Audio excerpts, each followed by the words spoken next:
Today, Friday 7th January, I just arrived in Roncesvalles, or Roncesvalles, less than 1 hour ago.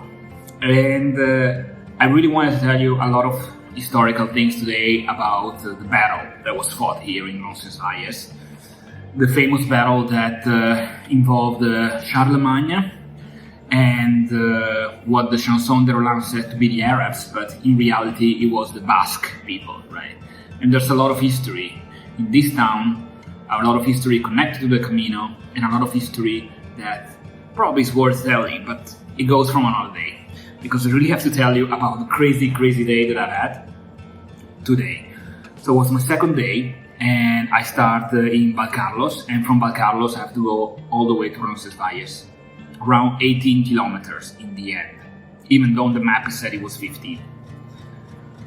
What made it so hard? Well, it starts with a little bit of a cloudy sky, and that's kind of okay, you know. I was expecting worse, so I'm okay. It's climbing. You go up. You go from roughly 400 meters to over 1,100.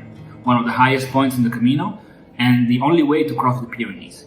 I go from Valcarlos, not the original way, not the, more common way, that is the Napoleonic route, because it's winter and the other one is closed.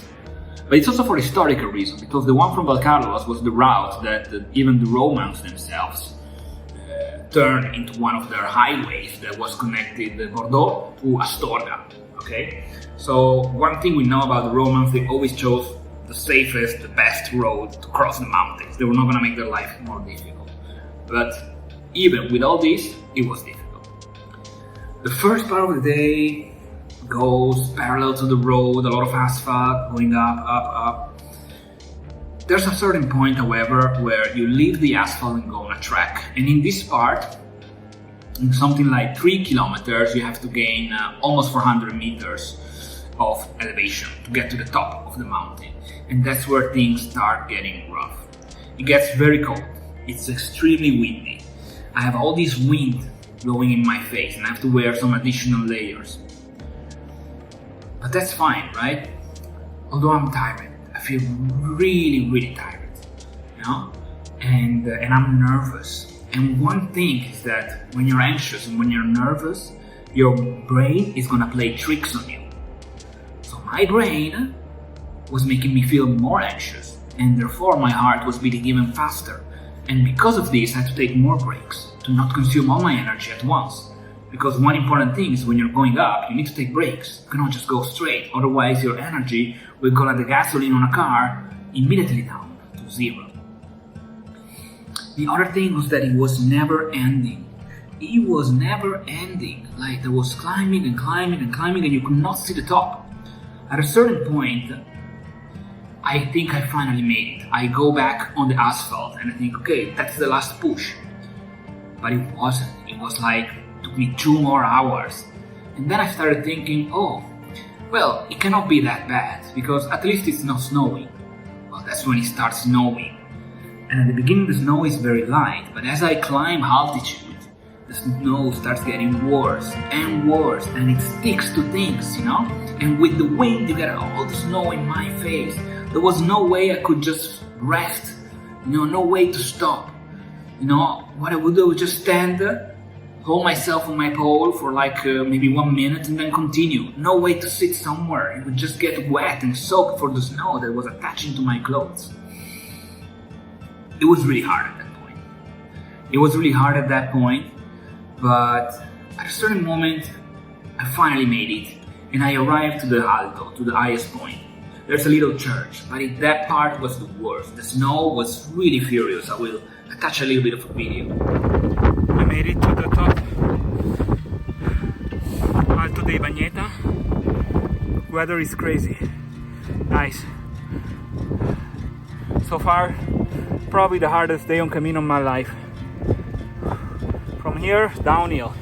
Let's see how I get back. See you later, guys.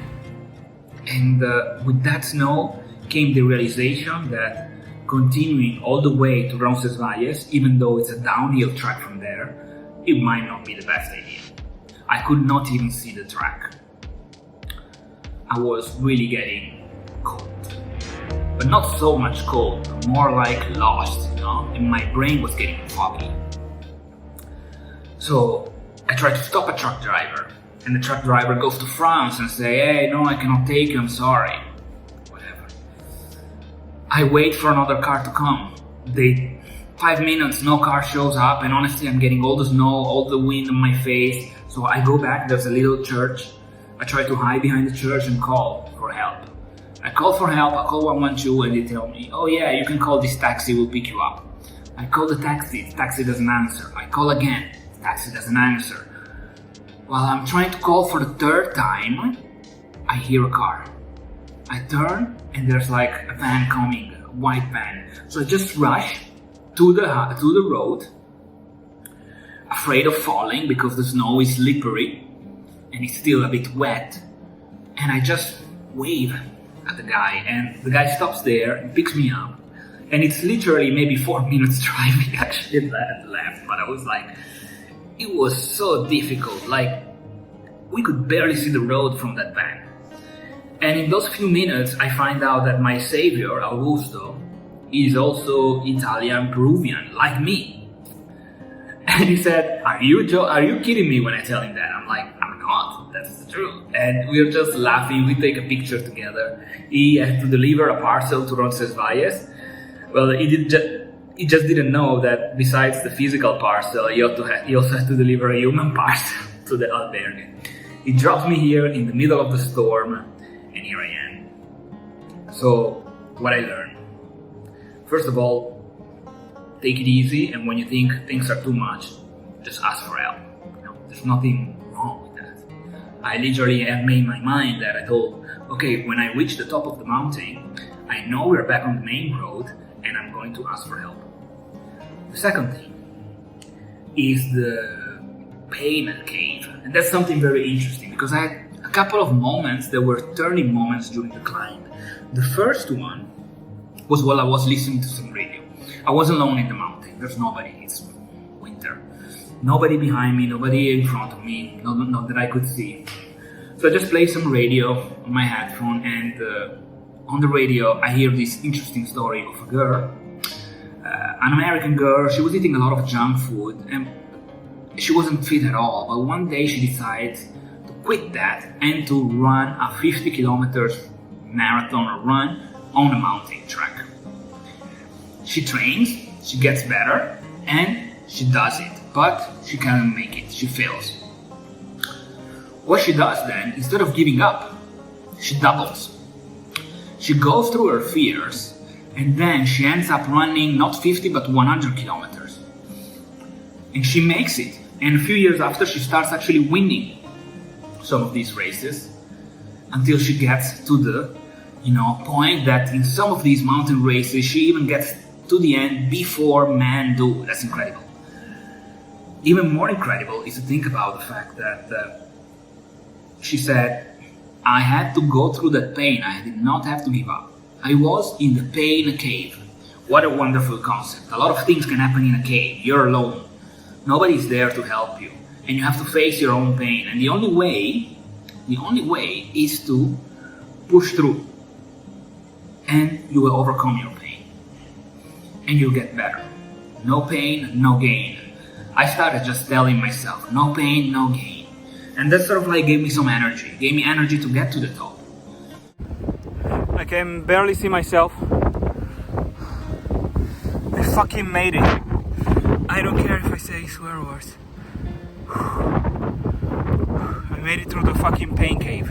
It gave me that hope that I could make it. It gave me hope and energy, and that I could find someone who could take me down for the last few kilometers so that I could avoid the worst part of the storm. So that's my story for today. I don't know if I will be able to really visit Roncesvalles, neither tell you a little bit about the battle that happened here, but that's fine. That's the Camino, and the Camino sometimes gives you unexpected things. All the fear that I had before, it has now been converted to enthusiasm because I made it, and I'm pretty proud.